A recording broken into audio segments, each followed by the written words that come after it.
कि जब राजा ही ऐसी बात करे, रक्षक अगर भक्षक हो जाएगा तो जनता को, प्रजा को कौन संभालेगा। विकास नाम की कोई चीज़ नहीं है। भारतीय जनता पार्टी की पुरानी आदत है कि गलत बोलना, झूठ बोलना, बरगलाना, कि लोग खुद अपनी बात खड़े होकर बोलते हैं कि आज के दिन जो उनकी बदहाली हो रही है इस भारतीय जनता पार्टी सरकार में, आप इस सरकार पर, इस भारतीय जनता पार्टी पर भरोसा नहीं कर सकते। यहाँ तो लोकतंत्र तक खतरे में है।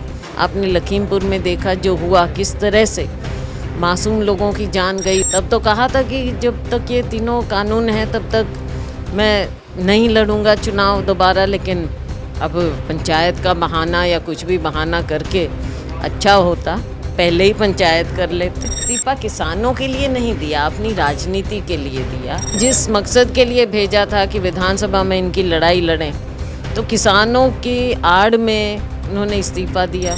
लोकदल जैसी पार्टी जो पहले से ही टूट चुकी थी, बिखर चुकी थी, एक केवल उनका नुमाइंदा यहाँ से चुनकर भेजा है। वो तो इन लोगों का, उनको शुक्रिया करते करते नहीं थकना चाहिए था। विकास तो अगर हो जाता तो आज ये बात ही ना होती। पवन जी ने सारी बात का खुलासा किया कि चाहे सेम की बात हो या और दूसरी बातें हो, विकास की कहानी, असलियत ये है कि किसानों ने ना ये कानून मांगे थे। एमएसपी का मुद्दा है, उस पर ये सरकार कोई ठोस बात कह नहीं रही, कानून लाना नहीं चाहती। आमदनी दुगनी की बात थी, आप बता दीजिए, किसी किसान से पूछ लीजिए क्या उनकी आमदनी दुगनी हो गई है। पानी भरा पड़ा है लेकिन सरकार की ओर से कोई मदद नहीं, पानी अभी भी खड़ा है। अगली फसल भी ख़त्म हो जाएगी, बिजाई भी नहीं हो पाएगी। छोटी से लेकर बड़ी तक सारी बातें हैं। दोस्तों नमस्कार, बिंदास हरियाणा के खास कार्यक्रम किसका होगा हैदराबाद में हमारे साथ कांग्रेस की प्रदेश अध्यक्ष और पूर्व केंद्रीय मंत्री कुमारी सैलजा। मैम, आप लगातार जो है आपके उम्मीदवार पवन बेनीवाल के लिए जनता के बीच जा रही है, जो है जनता की नब्ज टटोल रही है, किस तरह का जन समर्थन आपको मिल रहा है? लोगों का बहुत अच्छा समर्थन हमें मिल रहा है, क्योंकि लोग खुद अपनी बात खड़े होकर बोलते हैं कि आज के दिन जो उनकी बदहाली हो रही है इस भारतीय जनता पार्टी सरकार में। और दूसरी बात ये भी है कि लोकदल ने ये चुनाव क्यों करवाया। लोकदल जैसी पार्टी जो पहले से ही टूट चुकी थी, बिखर चुकी थी, एक केवल उनका नुमाइंदा यहाँ से चुनकर भेजा है। वो तो इन लोगों का, उनको शुक्रिया करते करते नहीं थकना चाहिए था। लेकिन जिस मकसद के लिए भेजा था कि विधानसभा में इनकी लड़ाई लड़ें, तो किसानों की आड़ में उन्होंने इस्तीफ़ा दिया। इस्तीफ़ा दे देते वहाँ तक भी, लेकिन एक तो अविश्वास प्रस्ताव आया, उसके समर्थन में खड़े होते इन कानूनों के खिलाफ, वहाँ से पीछे हट गए। और दूसरी बात, फिर से मैदान में आ गए। तब तो कहा था कि जब तक ये तीनों कानून हैं तब तक मैं नहीं लड़ूंगा चुनाव दोबारा, लेकिन अब पंचायत का बहाना या कुछ भी बहाना करके अच्छा होता पहले ही पंचायत कर लेते और अविश्वास प्रस्ताव के समर्थन में अपना वोट दे देते। क्यों यहाँ की जनता पर ये उपचुनाव थोपा गया है, ये लोगों के समझ में नहीं आ रहा है। लेकिन मैम, वो तो लगातार इस तरह का दावा कर रहे हैं कि मैंने किसानों के लिए जो है अपना इस्तीफा दिया है और जो एक तरफा जीत जो है मेरी इस बार फिर हैदराबाद में होगी। देखो, इस्तीफा किसानों के लिए नहीं दिया, अपनी राजनीति के लिए दिया। और लेकिन अब मैं कहना नहीं चाहूँगी, उस समय अगर खड़े होते किसानों के लिए सच्चे मायने में, तो आप अविश्वास प्रस्ताव के साथ खड़े होते, ना कि वहाँ से छोड़ कर आते। लड़ाई लड़ी जाती है सदन में भी, जिसके लिए आप एमएलए बनते हो, वरना आप नीचे लड़ते रहते। सदन की क्या कहानी थी, सदन में आप पहुँचे, वहाँ पर लड़ाई नहीं लड़ी, फिर वापस आ गए।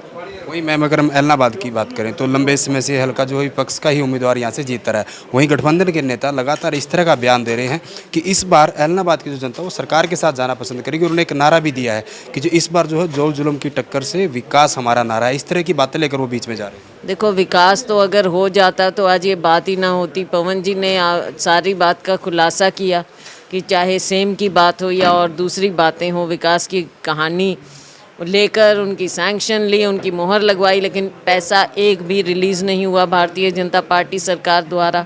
आज कौन सी नई बात आ जाएगी कि वो यहाँ दोबारा से देखेंगे, जब पूरे हरियाणा में बदहाली हो रही है। विकास नाम की कोई चीज़ नहीं है। भारतीय जनता पार्टी की पुरानी आदत है कि गलत बोलना, झूठ बोलना, बरगलाना लोगों के सामने वोट के समय और बाद में भूल जाना। ये भारतीय जनता पार्टी का मार्का है।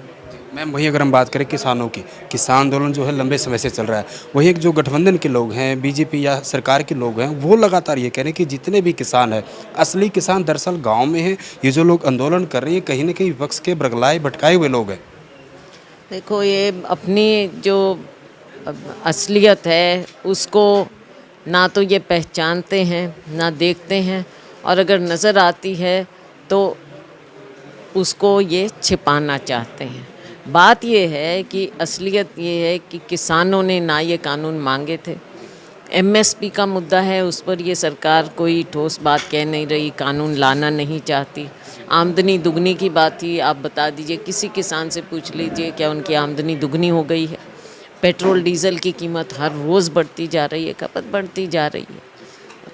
तो किसान आखिर, और उसकी स्थिति जो बदतर होती जा रही है, मंडियों का आप हाल देख लीजिए। आज के दिन ना बाजरे की कीमत ना मूंगफली की कीमत, कुछ मिल नहीं रहा।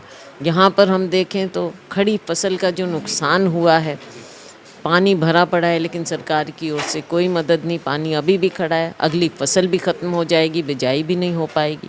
छोटी से लेकर बड़ी तक सारी बातें हैं, यहाँ लोकल से लेकर केंद्रीय स्तर तक।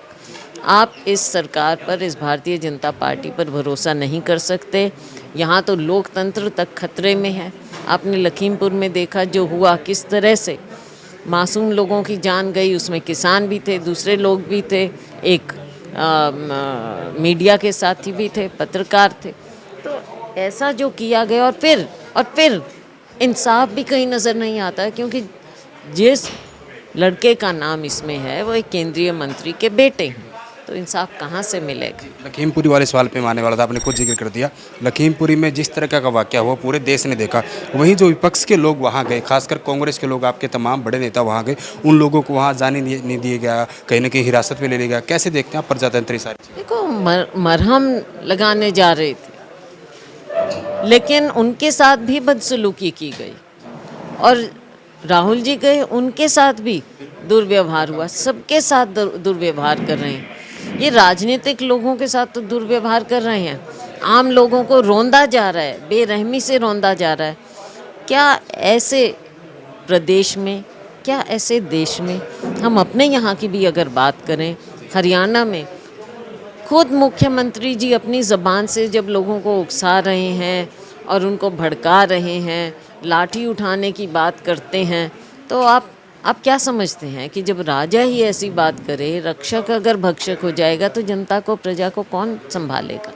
मैम एलनाबाद से जुड़ा अंतिम सवाल, अगर हम भरत सिंह बैनीवाल की बात करें तो कांग्रेस के काफ़ी पुराने नेता रहे हैं, उनको हालांकि टिकट नहीं मिल पाई क्योंकि टिकट की दौड़ में काफ़ी लोग होते हैं, टिकट एक को ही मिलती है। तो आपकी हाईकमान ने जो है वो पवन बैनीवाल को टिकट दी, लगातार वो नाराज़ बताए जा रहे हैं, क्या कुछ उनको मनाने के प्रयास जारी? नहीं, नाराज़ नहीं, ये गलत शब्द है। ठीक है, निराश हुए हैं, वो स्वाभाविक है, उनसे बातचीत भी है, करेंगे भी, और वो ज़रूर आएंगे। हमारे कांग्रेस के पुराने साथी हैं, ऐसे थोड़ा ही है, आएंगे, वो पार्टी के सिपाही हैं, आएंगे। एलनाबाद की जनता से क्या अपील करेंगे? एलनाबाद की जनता से मैं यही अपील करूंगी कि ये वक्त है अपने लिए वोट देने का, अपने भविष्य के लिए वोट देने का। कांग्रेस पार्टी का साथ दें, विपक्ष को मजबूत करें। आने वाला जो अगला चुनाव होगा 2024 का, उसकी शुरुआत यहाँ से करें। अगली सरकार कांग्रेस की बनेगी, आप यहाँ से कांग्रेस पार्टी को, विपक्ष को मजबूती देकर आगे भेजें, ताकि आपकी लड़ाई मजबूती से लड़ें, पवन जी उनकी लड़ाई लड़ें। जी बिल्कुल। तो ये थी कांग्रेस की प्रदेश अध्यक्ष कुमारी सैलजा, जिन्होंने साफ साफ कहा कि इस बार जो एलनाबाद की जनता हो, यहाँ से हर हाल में कांग्रेस के उम्मीदवार पवन बैनीवाल को जिताकर जो वो चंडीगढ़ भेजेगी। और इसके साथ साथ उन्होंने बहुत बड़ा आह्वान ये भी किया है कि एलनाबाद उपचुनाव से ही जो 2024 की सरकार की बात करें वो नींव यहाँ से रखी जाएगी। उन्होंने साफ साफ दावा भी किया है कि 2024 में जो आने वाला समय है वो कांग्रेस का समय होगा। हालांकि इनकी बातों से आपको कैसा लग रहा है, आपकी क्या कुछ प्रतिक्रिया है, आप कमेंट के माध्यम से अपनी प्रतिक्रिया हमारे बिंदास हरियाणा के माध्यम से दे सकते हैं। वीडियो जर्नलिस्ट संदीप डांडा के साथ सुरेंद्र नैन, बिंदास हरियाणा।